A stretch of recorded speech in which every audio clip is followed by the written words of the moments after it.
कोमल अपने पति रमेश के साथ खानपुर गांव में रहा करती थी। कोमल बहुत काली और बदसूरत थी, इस कारण उसका पति रमेश और लोग उसे पसंद नहीं करते थे। रमेश रोजाना शराब पीकर घर आता और कोमल को मारता था। कहाँ मर गई कोमल? अभी आई रमेश जी। जल्दी आ, कहाँ मर गई? जी रमेश जी, क्या हुआ? आज आप फिर पी कर आए हैं? हाँ, पीऊं नहीं तो क्या करूं? आप रोजाना शराब क्यों पीते हैं? एक तो मेरी मर्जी के बिना तेरे जैसी लड़की से मेरी शादी कर दी और ऊपर से तू गंवार। आप शराब पीने के लिए मेरा बदसूरत होने का बहाना क्यों लेते हैं? तेरी बदसूरती को ही तो भूलने के लिए पी लेता हूँ। जब मैं आपको पसंद ही नहीं थी तो शादी क्यों की? मुझे नहीं पता था कि तू इतनी बदसूरत है। मेरे दोस्तों की बीवियां देख बहुत सुंदर है। अपनी बदसूरत शक्ल मुझे मत दिखाया कर। जाकर मेरे लिए खाना लेकर आ। जी अभी लाती हूँ। कोमल डरते हुए रमेश के लिए खाना ला रही थी कि तभी सारा खाना लेकर कोमल गिर जाती है। कोमल, क्या हुआ तुझे? उठ। कोमल के ना उठने पर रमेश उसे अस्पताल ले जाता है। अस्पताल में डॉक्टर कोमल का चेकअप करता है। मुबारक हो,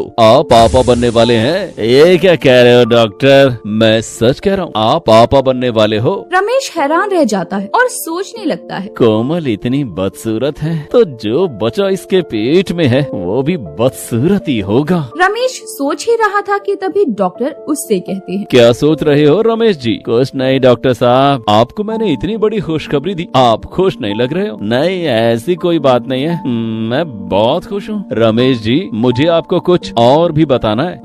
बोलिए डॉक्टर साहब, क्या बताना है आपको? कोमल को भी होश आ जाता है। फिर डॉक्टर उन दोनों को बताते हैं, कोमल जी, आप माँ तो बनने वाली हैं, पर आप बहुत कमजोर हैं और इस बच्चे को अगर आप जन्म देती हैं तो आपकी जान भी जा सकती है और आपके बच्चे की भी। ये बात सुनकर कोमल बहुत परेशान हो जाती है और रमेश खुश हो जाता है। रमेश को लगता है कि कोमल से पीछा छूट जाएगा। डॉक्टर साहब, मैं इस बच्चे को जन्म देना चाहती हूँ। हाँ डॉक्टर साहब, हम ये बच्चा चाहते हैं। रमेश की बात सुनकर कोमल खुश हो जाती है। कोमल को लगता है कि रमेश अब बदल जाएगा और उसे इज्जत देना शुरू कर देगा, परंतु ऐसा नहीं होता। कोमल जब भी कुछ मांगती, रमेश उसे मारता और रोजाना शराब पीकर घर आकर लड़ाई करता। आप जानते हैं ना, मैं माँ बनने वाली हूँ। आप इस हाल में मेरा ध्यान रखिए। और आप तो रोज पीकर आ जाते हैं। ओ काली, ज्यादा मत बोल। जब से माँ क्या बनने वाली है, बहुत पार निकल आए हैं तेरे। इतना बोलते ही रमेश कोमल को मारना शुरू कर देता है और कोमल बुरी तरह से घायल हो जाती है। हे भगवान, ये तू मेरे साथ क्यों कर रहा है? मैंने कौन सी गलती की है जिसकी सजा मुझे ऐसे मिल रही है? भगवान, तू तो जानता है ना, मैं माँ बनने वाली हूँ और मेरे काले रंग के कारण मेरा पति मुझे पसंद नहीं करता। भगवान, तू मेरे बच्चे को मेरा जैसा ना बनाना।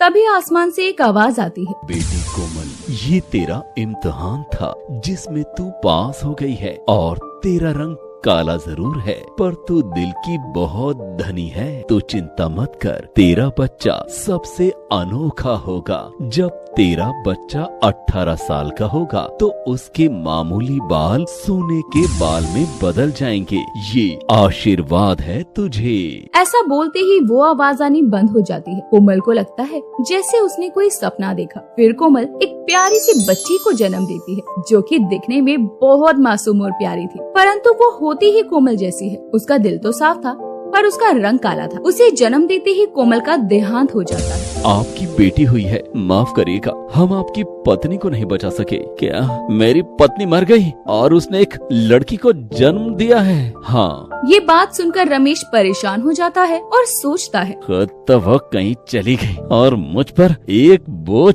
और छोड़ गई। रमेश डॉक्टर को अपनी बेटी को दिखाने के लिए कहता है, डॉक्टर साहब, मैं अपनी बेटी को देख सकता हूँ? बिल्कुल, ये रही आपकी बेटी।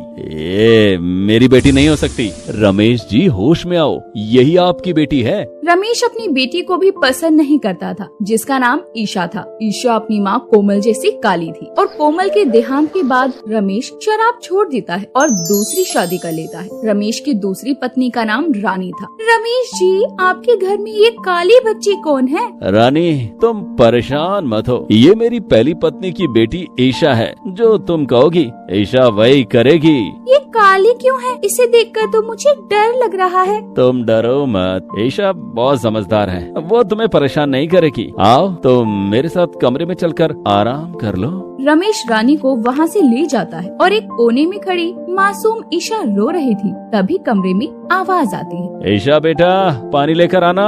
जी बाबूजी, अभी लाई। धीरे धीरे ईशा बड़ी होने लगती है। अब वो 18 की होने वाली थी। रानी उससे घर का सारा काम करवाने लगी थी। रानी ईशा को कभी भी आराम से बैठने नहीं देती थी। उठ जा महारानी, मेरे लिए चाय बना ला। अभी लाती हूँ माँ। माँ, ये रही आपकी चाय, यहाँ टेबल पर रख दे और जाकर पोछा लगा। ठीक है माँ जी। ईशा टेबल पर चाय रखकर जा ही रही थी कि उसका हाथ चाय के कप पर लग जाता है और सारी चाय रानी के ऊपर गिर जाती है। ईशा, ये क्या किया तूने? तुझे पता है ये कालीन कितनी महंगी है? मुझे माफ कर दो माँ, मुझसे गलती से हो गया। मैंने जानबूझकर नहीं किया। मैंने तुझे अपने घर में रखा है और तू मेरी ही चीजों को खराब कर रही है। सही कहते हैं रमेश जी, एक तो तू इतनी काली है, ऊपर से काम भी ऐसे करती है। मुझे माफ कर दो माँ। शाम को रमेश आएंगे ना, तब तुझे सजा दिलवाती हूँ। तुझे आज तो मैं इस घर से निकलवा के रहूंगी। ईशा रानी से बहुत माफी मांगती है, पर रानी तो जैसा चाहती थी यही था कि ईशा एक गलती करे और रानी को मौका मिल जाए उसे घर से निकलवाने के लिए। आ गए आप रमेश जी? हाँ आ गया। क्या हुआ, गुस्से में क्यों हो तुम? अपनी इस काली लाडली की बातें सुनो। क्या किया है ईशा ने आज? उसने आज मेरे ऊपर चाय गिरा दी। ये क्या कह रही हो तुम? ईशा ऐसी लड़की नहीं है। देखो मेरा पूरा हाथ जल गया। रानी एक झूठी औरत थी। उसने रमेश से पैसों के लिए शादी की थी। वो चाहती थी कि ईशा उस घर को छोड़कर चली जाए और रानी रमेश को इतना भड़काती थी कि रमेश ईशा को घर से निकाल देता।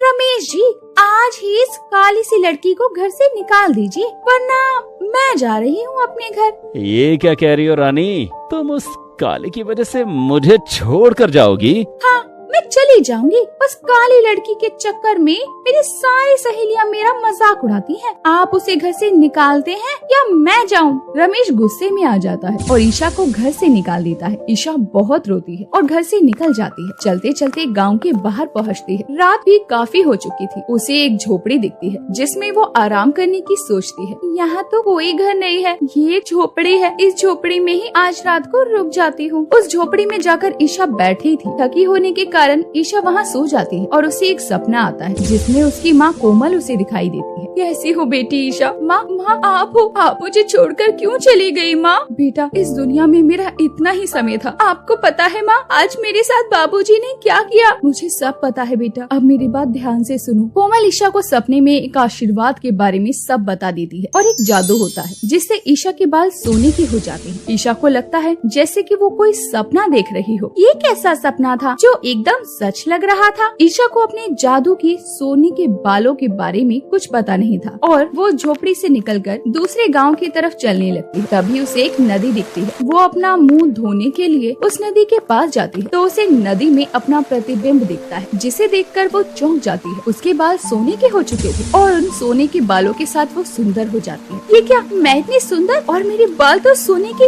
ये सपना नहीं, सच था। ये देखकर ईशा बहुत खुश होती है और उन जादुई सोने के बाल के साथ अपने गांव में वापस आ जाती है। सभी गांव वाले ईशा को घूर घूर कर देख रहे थे और ईशा अपने घर जाती है। माँ देखो, मैं कितनी सुंदर हो गई। ईशा, तुम्हारे बाल तो सोने के हैं, ये सब कैसे हुआ? ईशा रानी को अपने जादुई सोने के बालों के बारे में बताती है। ईशा के सोने के बाल देखकर अब रानी ईशा को अपनी बेटी मानने का दिखावा करने लगती है और उससे उसके जादुई बालों से बार बार अपने खर्चे के लिए पैसे मांगती। ईशा बेटा, कल हम शॉपिंग पर चलेंगे। ये तो बहुत अच्छी बात है माँ, मुझे तो कोई भी अपने साथ लेकर नहीं जाता। मैं लेकर चलूंगी ना बेटा, तुम परेशान मत हो। शाम को जब रमेश घर आता है तो वो ईशा के सोने के बाल देखकर हैरान रह जाता है। ईशा, तुम्हारे तो सोने के बाल हैं। हाँ बाबूजी, ये सब माँ का आशीर्वाद है। मुझे माफ कर दो ईशा, मैंने तुम्हारे साथ बहुत गलत किया। नहीं बाबूजी, आपको माफी मांगने की कोई जरूरत नहीं है। अब ईशा अपने सोने के बालों से अपनी सौतेली माँ और अपने पापा के साथ गांव वालों की मदद करने लगती है जिससे कि सब उसे पसंद करने लगते हैं और प्यार करने लगते हैं। ईशा को प्यार चाहिए होता है। उन जादुई सोने के बालों की वजह से उसे वो मिल भी जाता है।